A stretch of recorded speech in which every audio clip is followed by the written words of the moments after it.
Does it ever feel like you're earning more, but not actually getting ahead financially? Maybe your income's gone up, possibly your partner's income has gone up as well, and or your business is doing well, yet your bank just really doesn't reflect it. And if that sounds familiar, you might be experiencing lifestyle creep, where your spending quietly rises right alongside or even faster than your income. Right. I'm Cary Smith. I'm sitting here with Cheri Turner. We're both with Client First Capital. And so, Cheri, yeah, so today we're talking about that phenomenon of lifestyle creep. And so, maybe a good place for us to start is just defining what is lifestyle creep. Right. So you're not necessarily in debt and you're not overspending wildly. You're probably just not making progress at the rate that you expected to be making. And the culprit is almost always the same, and it's called lifestyle creep. It's that invisible tendency to spend more as you earn more. And this applies whether you're a solo household or a dual income couple or already ahead of the curve. If you're not actively watching for it, it's probably affecting you. So it's when your standard of living increases as your income increases, automatically, unconsciously, and gradually. It's that invisible tendency to spend more as you earn more, and one of the most common and most subtle and expensive habits that are holding people back from building real wealth. So, Cheri, it's a really good point, and I imagine there's a lot of reasons why this happens. But one reason that I can think of, and I'm going to mention this because I'm guilty of it myself. But sometimes when we have success in our careers, um, we we we develop this attitude of I deserve it and Mhm. I've earned it, right? So Right.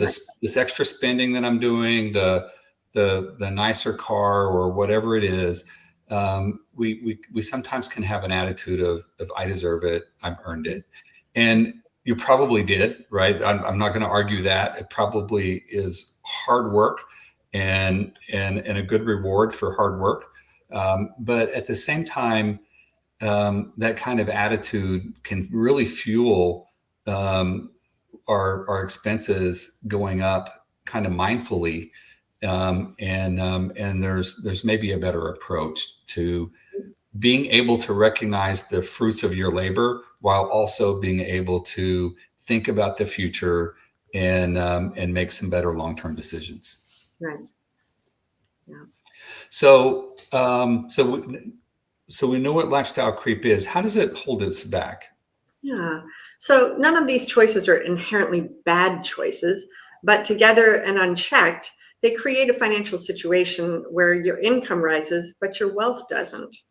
So the issue is if your lifestyle inflates with your income, you'll feel comfortable, but you won't build that feeling of financial freedom. You won't build momentum. You'll earn more, but save the same, or sometimes, as you pointed out, spend even more and save less. So, for example, one married couple went from a combined income of 160,000 to over 220,000 in a period of 2 years, but their savings rate barely moved. Why? Because they bought a new house, a new car, and moved their kids into private school. All understandable moves and desires, but taken together, they'd expanded their lifestyle to match their income, and the gap that they could have used to build long-term wealth was now gone. Okay. So what's on my mind, you're kind of already starting to answer my next question, but why is it so sneaky? Yeah, so lifestyle creep is dangerous because it doesn't feel like a problem. It feels like progress, right? As you said, you feel like you've earned it, and that's what makes it so tricky. It gives you the illusion of this upward mobility, while it's really stealing the real benefits of a higher income. What's worse is we live in a culture that really encourages this lifestyle creep. The upgrade mindset is baked into everything: our cars, our phones, our homes, even how we choose to spend our weekends. And when both partners in a couple situation are earning and upgrading together, it becomes even more normalized and harder to recognize, until eventually you're kind of on a treadmill where you're earning more, spending more, but wondering why financial freedom still feels so far away. So for a lot of people, Cherie, they are spending more. They are kind of, enjoying the success that they've had either in their business or in their career, and they're not really going into debt, right? So what's the real cost here of lifestyle creep? Yeah, so let's talk numbers for a second. Let's say your income increases by just 30,000 per year. If you invest that difference over a period of 20 years at a modest 6% return, that grows to just over $1.1 million. So, but imagine instead you spend that raise on a higher mortgage, a new car, more conveniences.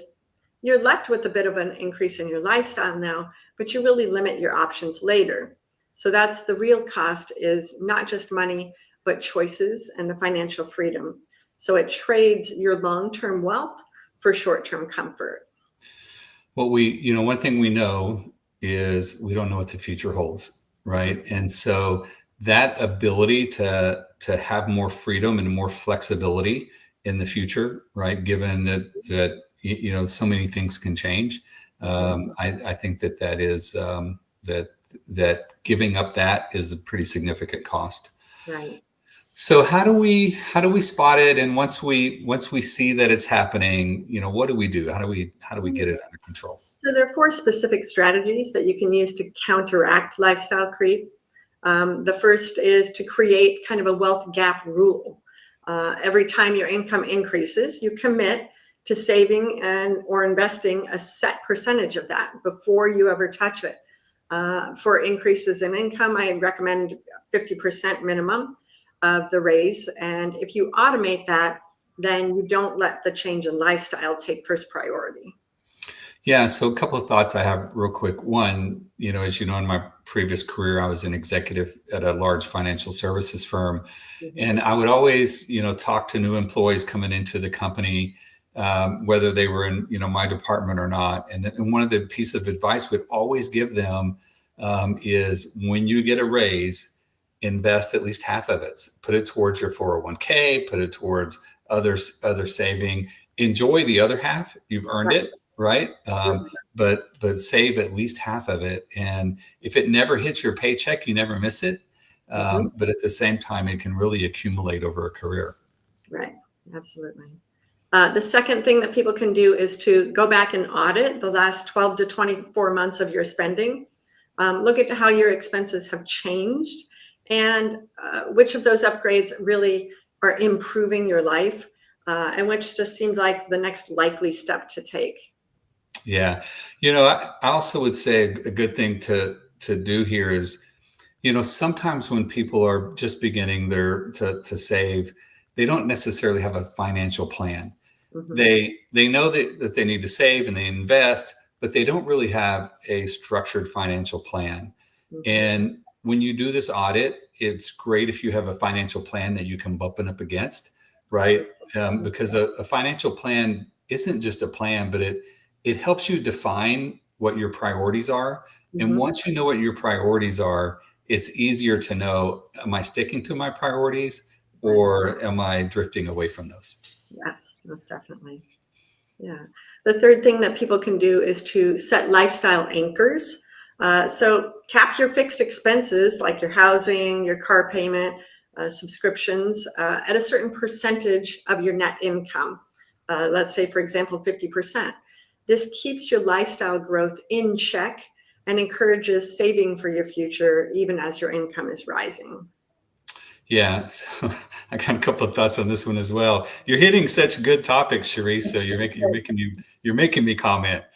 Um, my wife and I, for a long time, decades actually, used each other as kind of an anchor, so to speak. But Mhm. we had a spending rule that if one of us was going to be spending more than $500 on an item, we would let the other know.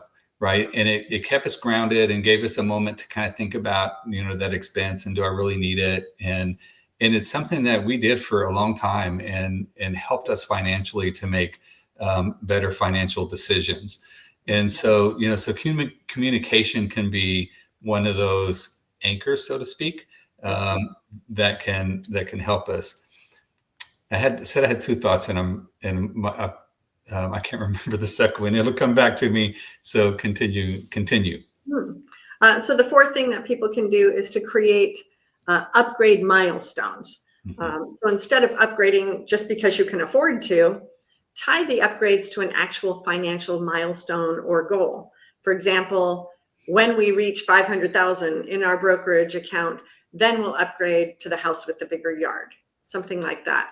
Because here's the truth about lifestyle creep. Once you see it, you can stop it.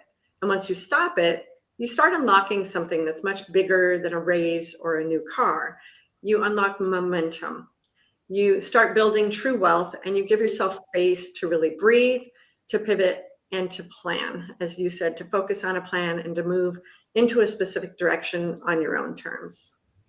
I love that advice, Cheri. It's, it's better when we make good long-term decisions. Mhm. That's not to say that we can't be spontaneous and reward ourselves with something that wasn't in our plan. But at least we know we're doing that, and we know the impact, and then we immediately get back to our long-term plan. So, hey, good discussion. Any additional thoughts on this before we close? Yeah, I would just say keep in mind that lifestyle creep isn't about spending recklessly, it's about spending unintentionally.